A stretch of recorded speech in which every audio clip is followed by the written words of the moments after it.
to The Truth in This Art, your source for conversations at the intersection of arts, culture, and community. I am your host, Rob Lee. Thank you for joining me. Today, I'm excited to be in conversation with my next guest. He is a Baltimore-based photographer known for capturing powerful and evocative images. His work focuses on documenting the essence of places and people that make Baltimore unique. Please welcome Jonathan Chaz Logan. Welcome to the podcast. Thanks for having me. Thank you for coming on. Thank you for making the time. And I think there's a few things we're going to touch on, but I'd like to, before we get into the major topics, I'd like to give you the space to talk about and kind of give your introduction. I do the cut and paste introduction. People give me something, I put something together, I'm cobbling. So for you, give your introduction and tell us a bit about your work. The floor is yours. My name is Jonathan Logan. I'm a Baltimore-based photographer. I usually focus on portraiture. That's my main focus. I think that's about it. So talk a bit about where did that focus? And there's a pun in there somewhere. You mentioned photography and you mentioned the word focus. It feels like there's a joke somewhere in there. Somebody that's someone that's smarter than me is I got a pun about photography, focus, and the aperture. But tell us a bit about when you first knew you had an interest in photography, an interest in images, and an interest in art overall. Well, I think initially I wanted to be a comic book artist. That's my first introduction to art. Later on, I got into DJing and music production. I kind of bounced around a little bit before I discovered photography. So was there something early on that was of interest? Was there an image that you saw? It's I feel like I can make that, or I wonder how they go about that process. And I like that you mentioned comics. That was an early thing for me.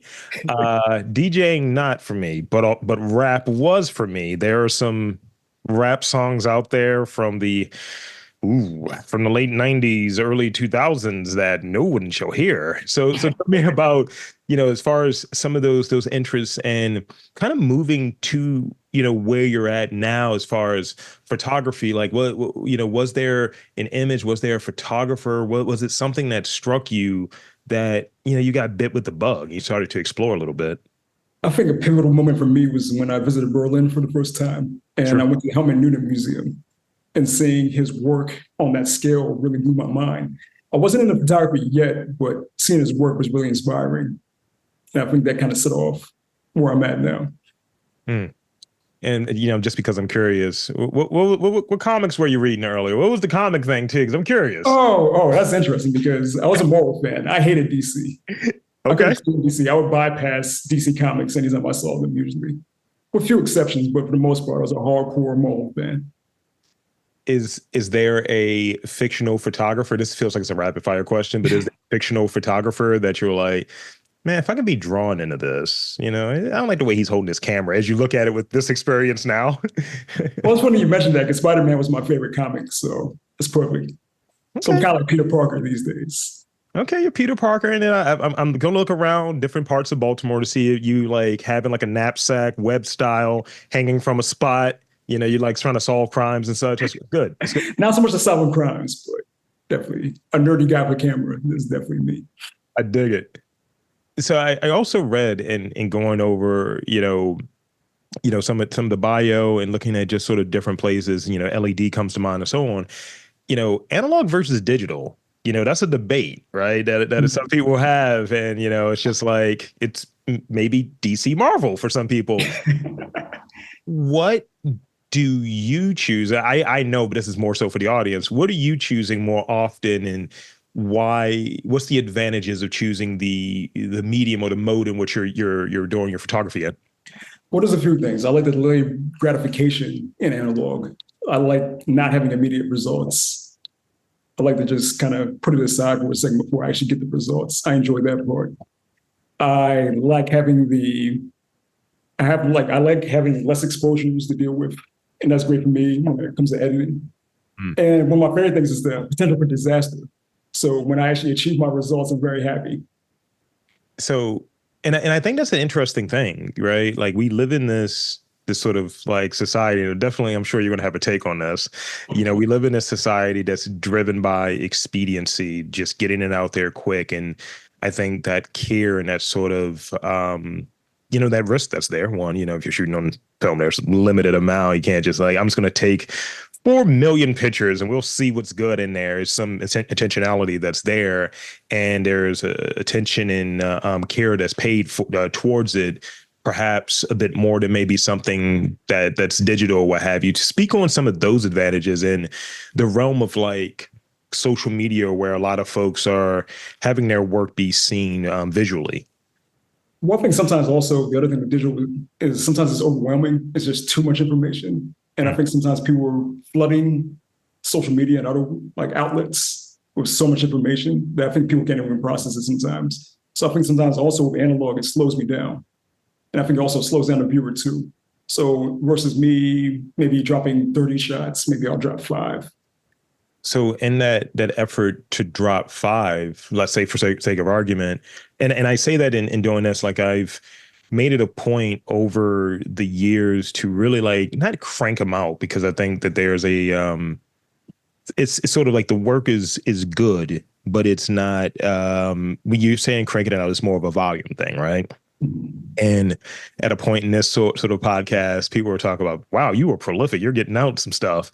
I was like, I am, but, consciously making an effort to spend a little bit more time on some of the interviews, spending a little bit more time on, the time between the interviews, and sort of what those conversations are, and spending a bit more time. And, like, let's say if I'm interviewing a bunch of authors, I can't read everybody's book. Between interviews. So I've spent some time in reading folks' books and checking out folks' work a little bit more. And it informs some of my questions to some of the interviews a bit more.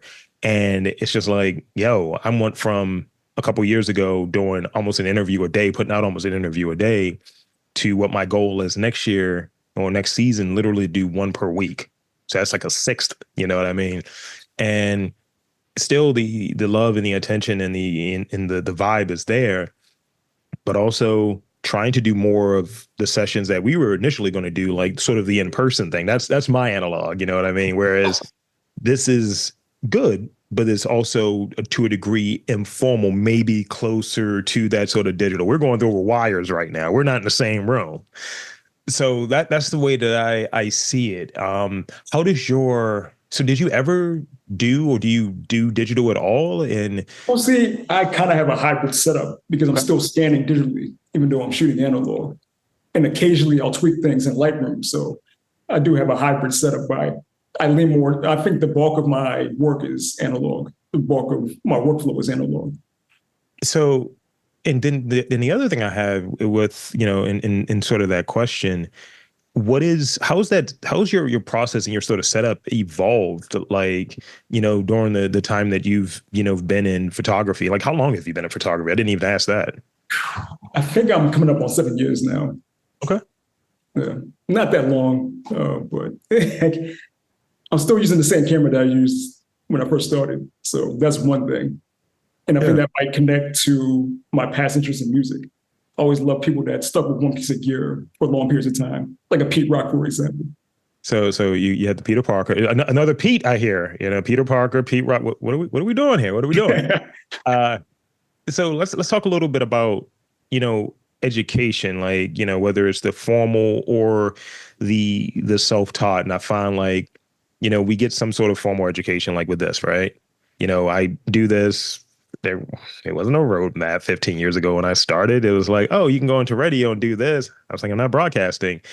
And I kind of learned and again, cobbled together sort of experiences. But really for me, the learning was the reps. The learning was the number of interviews and the, for those, or, even yourself that, engage in like a physical activity, like weight training or exercise in that way. It's just like, all right, you lifting the same amount of weight you was lifting last week. What are you doing? Can you progressively overload?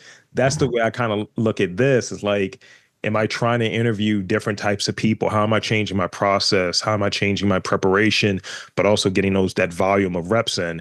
So talk about sort of the macroly speaking, education for you as a photographer, as a creative macroly, because I know that those other entrances, while maybe you're not engaging in them as regular as photography, but it's still something that you're getting out of them. So speak on the sort of education, how that works for you. Well, in all honesty, it's all been informal. Learning through other people, networking with other photographers, taking tips from them, and also just learning on the go. Because I've definitely made a bunch of mistakes in the process because I've been doing it informally. Maybe if I had more like formal education in regards to photography, maybe I would be a completely different photographer. But I think, with that, doing the informal and doing it the self-taught way, you're building out your own way of doing it, right? Well, I will say that too. I mean, that's one of the benefits when you go this route is that sometimes you kind of create your own style that's more personal versus if you went through a more formal route. So when you look back, as you said, 7 years, don't dismiss the 7 years now. You say 7 years.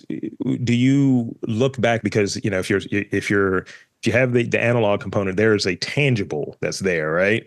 When you look back at some of those early like images, talk about the progress that you've made from there. Because like, don't sell yourself short now. 7 years, you're like, there's a few things here and there. But talk about that a little bit, like moving from yeah, I took this first one. I would do this a lot differently now.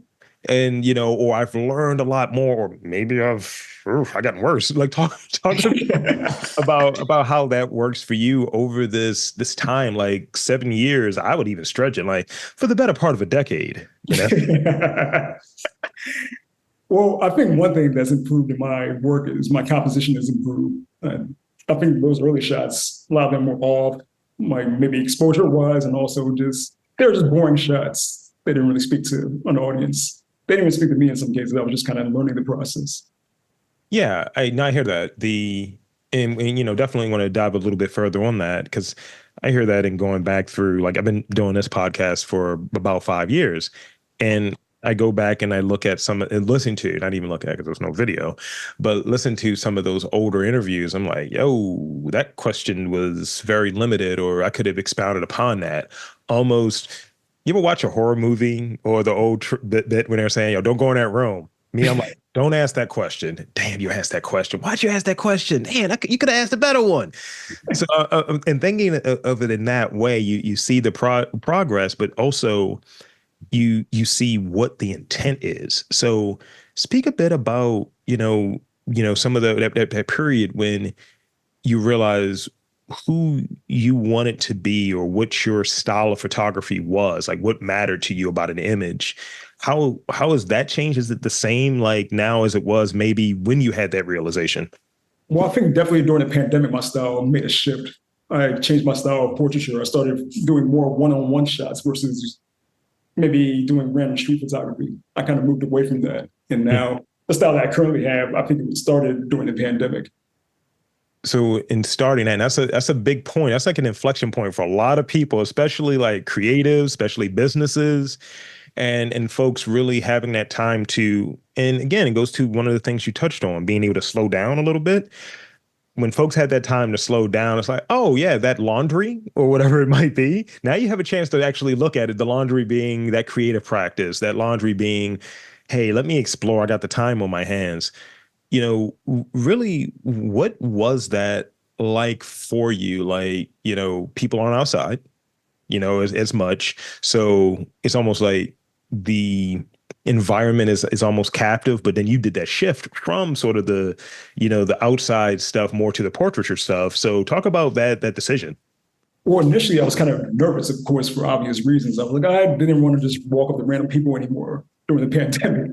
Yeah, I I got mean, a camera. previously I would just like just walk at all these people. But I think after that, I was like, okay, I can only photograph certain people that I trust or that trust me. So, and that kind of changed my style. I was like, okay, that's more my personality. I'm an introvert. I like speaking one-on-one versus shooting large groups of people. And also from an aesthetic standpoint, I don't like shots that are really cluttered. Mm. Like I'm real minimalistic. I pull things out of the shot, strip things down. So It's that thing people talk about when you're editing or what have you. That's actually the what is it called? It's the not the notion of editing, but the notion of choosing what to omit, editing through omission.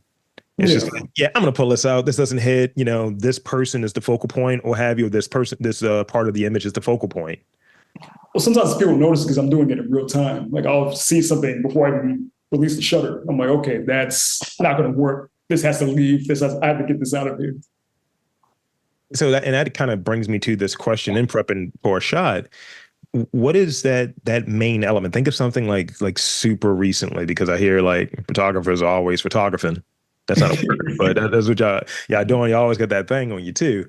So when you're thinking about, let's say, a very recent shot, and maybe even something that you're editing for sake of argument, thinking back on it, what is the one element, maybe name the image or what have you, but what's that one element that you really wanted to bring to that forefront in the shot? And like, what was the aim of the story you're trying to tell with the shot? Like, when I'm doing these interviews and even the questions that I'm crafting, right, is driving to a specific point. It's like, not just, hey, tell me about your work. Oh my God, that's so interesting. It's like, but I really want to get to the thinking that's in it, reading into the person's head. So for you, what does that look like for you when you think about that recent shot? What were you trying to bring out in the image? What were you trying to do in the telling of that story of that image? Well, there's a shot that actually occurred like last year, but I'm very proud of. I kind of set a new standard for myself. Okay. And I worked with this model that I worked with multiple times. And I was kind of, before I even did the shoot, I was, because a lot of times I'll improvise during my shoots, but this is one where I really thought out a lot beforehand. And I was inspired by Robert Mapplethorpe and Edward Weston, their Nice. styles. And I kind of made this mishmash style that was influenced by them. So I think during that shoot, I kind of achieved exactly what well, for the most part, I achieved exactly what I wanted. I was very proud of that whole series of shots. I've shared some of them on Instagram, but there's so many other shots that I really, really am proud of from that same shoot that no one's seen yet. When you had Maplethorpe in there, I'm like, kind of whips we talking about, my G? There was no whips involved in this shoot, but I definitely took inspiration from this book that I have by him that Nice. was dedicated to Lisa Lyon, this female bodybuilder. Yeah. And I kind of liked his approach to shooting her in that book because he kind of like used her in different ways, not just, well, he used a lot of different costumes. Yeah. So Yeah, my partner put me on to Maplethorpe. So I was like, oh, okay, cool. Yeah, that's great. That's great. And as I'm one to do, when folks are like dropping sort of references or what have you, I'm typing it in. I was like, oh yeah, I see it now. I see what you're referring to. So that's great. So this is a question I tend to ask folks, especially photographers, because I find like, for a long time, and a lot of times in these conversations, I find that perspective, the photographer's perspective, is a very interesting one, because it's like you're looking and noticing. That's one of the key things. And like, all right, what am I trying to capture here? What's interesting about this? So when you're setting up a shot, when you're, even going through like, even the ideation of it, like, okay, I want to shoot this, I want to shoot here. This is sort of the idea. When you get to that stage of going through what you have, and as you touched on, there's an intentionality that's there, it has to slow you down, things of that nature. What separates a good image from a great one? Is there something that instantly clicks that, yeah, I got that, or is it something like, man, I might want to look back at that. I might want to do that again. I feel like something wasn't quite there. Maybe something was slightly off, but sort of what separates image quality from your perspective, and how do you know that? What's that click? What's that feeling? I mean, there have been times in the moment where I'm like, okay, this is going to work. But a lot of times I'm doubting myself a lot of times during my shoots. I'm like, I don't know if this is going to work. I mean, I would like for it to work, but sometimes it doesn't click until I get back and I start editing. I'm like, oh yeah, this is exactly what I wanted. That's like part of my process is the editing process. Has that gotten easier in building that confidence through reps? Is it that moment? And I ask that very selfishly, because if I spend time away from doing this process, doing these interviews and so on, I'm a shy extrovert. So I'm getting your introvert vibes. I'm hearing you. But it's just like, I'm shy. And, as my partner will remind, she's like, you don't be liking people. I was like, I like the people I like, though. She's like, they ain't a lot of people, though. I was like, all right. So, but I find when I'm in the groove and I almost immediately, it's rare, but it's almost immediate that I can tell whether this interview is going to go good, whether the person's getting it, whether they're a quote unquote good dance partner, for the conversation. And sometimes I'll get that instantaneously. Other times I'll get it at the very end. I'm like, oh, it's the recency effect. It's like, wow, man, I feel real good about this. And there are other times where it doesn't go as well as I think it did or as well as I hoped it did. And it's never like, the guest sucked or whatever. It's more like, damn, I did not do a good job. And luckily, I have another set of ears and eyes that are checking everything. My editor, and he'll like, no, he's like, that's a good interview. He's like, I don't know what you're talking about, but I don't feel it in the beginning, and then upon re-listening to it, I'm like, oh no, this was good. So talk about that building of confidence because sometimes it's a cruel beast when you're putting out stuff and you're working with people. You're doing portraiture. I'm doing these interviews, and you're like, damn, this could go left. So how do you build that confidence up to kind of keep doing it? Because it's tough. Well, I feel like I owe it to myself. Like this is also for me a way of it's almost like psychotherapy for me. Like I'm dealing with anxiety issues, all that kind of stuff when I do photography. So I can't really put it down because again, that's part of my therapy. So it's almost like a version of exposure therapy. It's like, Yeah. I mean, it's like I'm an gotta check in. introvert with anxiety issues, so I'm confronting the thing that gives me anxiety, like other human beings. When I have to do a pod in person, yo, hoo, hoo, hoo, it's a different vibe, and it's just like, all right, I'm glad I didn't eat anything because I got the BGs and I'm trying to stay alive. If you get my my bit there, some people are like, yo, but it is I definitely I relate to that, and it's almost the assumption too, right? Where folks will say, man, you have to be good at this, man. You do this all the time. I was like, no, this is a different thing. Like I talk about the monitor, right? The computer screen. It's like, this is a protective barrier from the world for me. Where if it's in person, while it's a different environment, it's a little pre-work to kind of get everyone comfortable, like get me comfortable, get the guests comfortable before just going into a lot of stuff. Because even talking about your work, you live it, you experience and so on, right? But it's something that's a vulnerability that's there. And it's just like, I got to talk about this. Like, I just kind of do it. I don't really like talking about my work. So I definitely relate. So one of the things this podcast is about is authentic storytelling. That's what the aim is.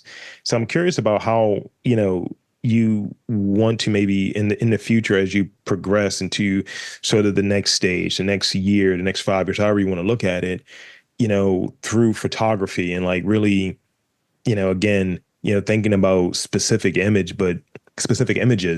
but is there, something that you're thinking of in your head that you haven't done yet, but you're like, okay, I want to explore that. I want to look at, when people are thinking about their next work, their next ideas. Like I was touching on, I'm going to do 50 next year. That's sort of the number. And I have a very specific theme that I want to do and certain things that I want to do within it. We're months away from even going down that road, but it's at least here. And I know which angles I want to take with it. So for you through your medium, through your work, what are you curious about? What do you want to explore like moving forward? Because you did that shift. We're 5 years in that shift now. So let's talk about it. Well, one thing I'm working on currently is my first photo book. That's something I've thought about. I actually was trying to finish it like 2 years ago, and I kept on putting it off because I'm also wrestling with like being a perfectionist. Mm-hmm. I was like, this isn't it, this isn't it. And then finally it's like, now this is time, get this out of here, like, so you can move forward. So I'm trying to wrap that up. So tell us about as much as you can share because perfectionist. I know how y'all operate. Yeah. I do the same thing. So like when you think about that, like about how far you finished, you 80? Oh, it's done. It's done. I mean, I got a test copy. Okay. recently from Blurb. They sent me a test copy of the book, and I'm satisfied. There was like one typo, but besides that, I'm satisfied. You go in there, you just redlining it. Yeah, fix that typo, tighten it up. And it's like, you wrote that. Like, yeah, but you edited it. So sort it. I mean, it was my fault. So I mean, I just had to tweak that and send it back out. So as far as the book, what stands out is there because you touched on that one image from previously that really you just felt really proud of from this book as are getting towards that finish line of like this is going to be out there in the world, right? Which is it's one of those things of like shit, I gotta really think about when I'm putting something out there, right? What's one image or series of image or even a time frame? Like talk about sort of the time frame of even the images in the book. Give us a little bit more on that. And what sticks out that you're really like, this is special. I'm really happy about this. I'm really proud about this particular period in this book. Well, the book is almost, in my eyes, it's almost like the photography equivalent of a compilation album because Okay. most of my early work is from 2019 to about 2022. So you kind of see the progression of my work, and it's all dedicated to my portraiture work, but in that time frame. So you have the better part of 3-4 years of work or what have you, or do you have like that thing that people put in there 19 to 22 and then wait for the next volume? Nah. I didn't do that though. I mean, Look, I'm waiting for it. I'm waiting for it. I'm gonna be strolling around, like going to different places. I was like, yo, that's John's book. So if you're describing, sort of your personal style, whether it be photography, whether it be as a person that's enjoying an image, like again, I'm thinking about it from this perspective that not only am I a podcast, I don't listen to a lot of podcasts, specifically interview podcasts, but I enjoy fiction podcasts. We're recording this in October. I listen to a lot of horror podcasts, and I'm like, yeah, let's get it. And I appreciate those. I'm a connoisseur in some ways. So, you know, there's a certain sensibility that I look for in the media that I consume. So for you, are there other photographers that you look out to locally that you admire, that you've learned from, and what is it about, sort of how they go about things? You mentioned, Maplethorpe earlier, but locally, what is it about maybe their style or even the way that they conduct themselves as a photographer that maybe you've taken something from and you admire? Because we're remixes. We're all remixes of yeah, something. yeah, no, definitely that. Because previously, when I was in the production, I was very much sample based, so I was always pulling from outside sources. But as far as like local photographers, there's a few, and I'm not going to miss some names in the process of mentioning them. But I would say like Sydney Allen is one. I would say Josh Sin is another one. Patrick Giles is another one. The list goes on and on. I mean, that's one of my favorite things about this city is the group, all the great photographers out here. I got two of the three. I've interviewed two of the three, so we out here. Okay, okay. And so that's a good point. I want to get this taken. This is sort of the last real question before I move to some of these rapid fire ones that everyone gets so nervous about. Um, what is it, about like being a artist in Baltimore? You're touching on it a bit there from a photography standpoint, but even collaborative, like as you said, you're taking images, you're doing portraiture of folks that are around, right? So some people are like, I don't take my picture, So talk about sort of that creative energy that's here that you know it's an openness I think that certain places have that other places don't. I always hear like, if we see you doing good stuff, we're down to support and be a part of said good stuff. So what has your experience been as a person that, as you said, you're 7 years in and you did that pivot in 2019 of what your style is and what the sort of focus of your work. What has that been like being a photographer here? You've touched on working with other photographers, but just being in the creative scene, macroly speaking, what has that been like for you, specifically Baltimore? Well, my favorite thing about Baltimore is the Black population here. There's so many Black artists, and that's really inspiring to see that, to see other Black people that look like you doing great stuff. Not every city has that. Not every city has that demographic. you're able to in the photography play with the different shades of of color. There's like, oh, I got the blacks even blacker here, or this is a nice contrast here. That's a good point. And I think in doing this, it enables, I think it's almost like in an open audience, almost an available audience. It's like, oh, someone takes my work serious, or someone is interested in taking a photo of me, or work with me in this capacity. I think that that's one of the things that's there too. So I want to move into the fun part for me, not for you. I don't know if it's for you. It's going to go left for you. Um, this is the rapid fire portion. So I got 3 rapid fire questions for you, and don't overthink these, as I tend to tell folks. It's just, Um, so who is the most fascinating person you photographed? Oh, Uh you huh. Yeah. think right now. I'm like thinking, I'm like going through my Rolodex of people. Like I just, it's like, So almost an opportunity to name drop. Like, yeah, it was this one time where I got. It's like, all right, then, cool. It's almost the same way, and I'm padding to give you time to think on it, but it is this thing where when I do interviews, the folks say, "What was your funnest interview?" I was like, "Who's your?" I was like, "Yo, well, I do have that one though." Or who was the person that had you like scratch your head about? Like, I do have an answer for that one as well. But when someone is fascinating, I think it's something about like, do you connect? It's like I was touching on earlier. When almost instantaneous, it's like, yo, I don't even care about the interview right now. It's like, yo, you seem cool as hell. Let's chop it up. Let's have a coffee or a beer or something. yeah, yeah, yeah. So when you think about it, who is fascinating for you? Maybe the photos were great, but it's like, who is fascinating? It's like, yo, I'm learning something. This person's a teacher or something. I'm thinking now. I just, We'll come back to it. We can come back to it. okay, Give you a little okay. time. All right, this one might be a bit easier, I think, for you, because, well, maybe not, because some people don't remember what happened in the morning. But what is one thing that you have to do when you start your morning? Like, some people have to get that cup of coffee. The morning hasn't activated into coffee or gym or other things. Some people are waking bakers, whatever it might be. But what is that one thing that you have to do to truly get the day started? I'm a habitual tea drinker. Like Okay. that's a daily thing for me. I always have to drink tea. Favorite tea? It's, I love Earl Grey. I mean, I haven't drank it lately, but that's one of my favorites. I like Earl Grey as well. I like Earl Grey. Yeah. Yeah.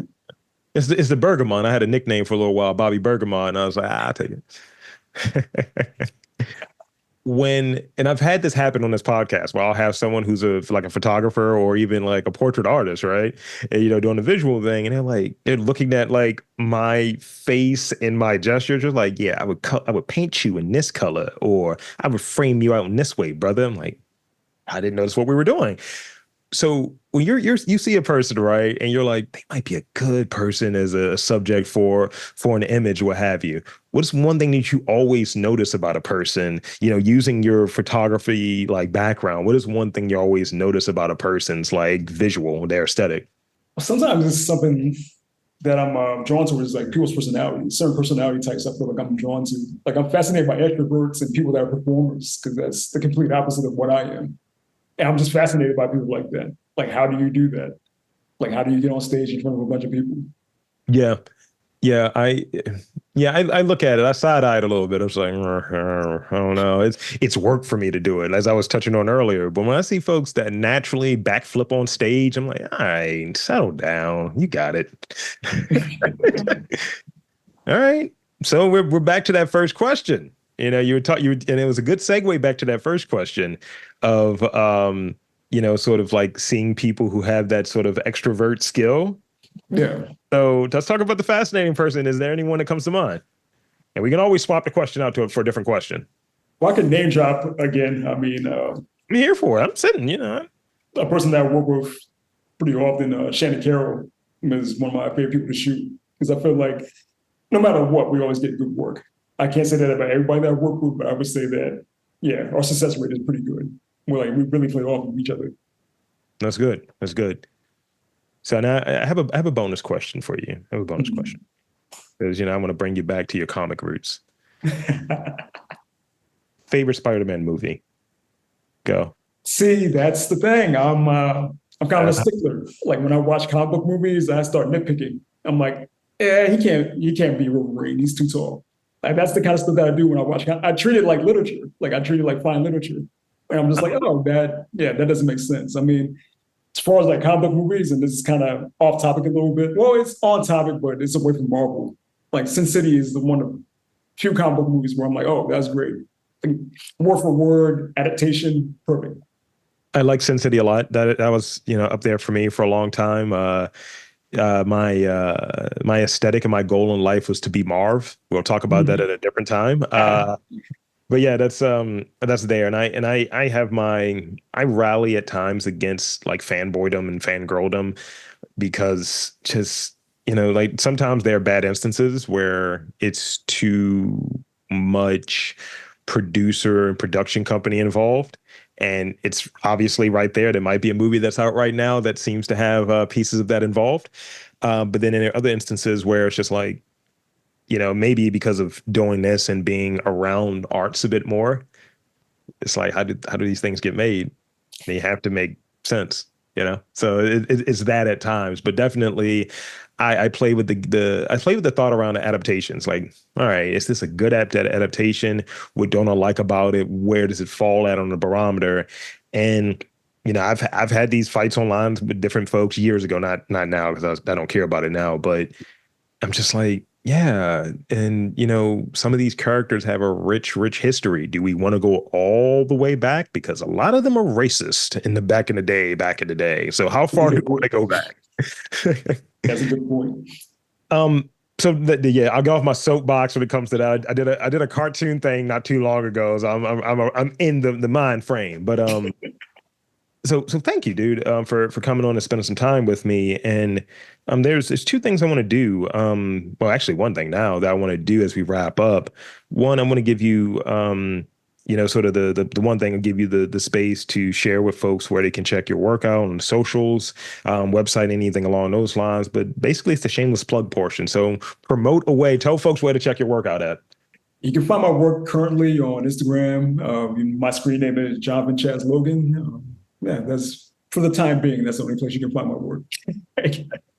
And there you have it, folks. I want to again thank Jonathan Chaz Logan for coming on to the podcast and telling us a bit about his story. And for Jonathan Chaz Logan, I am Rob Lee, saying that there's art, culture, and community in and around your neck of the woods. You've just got to look for it.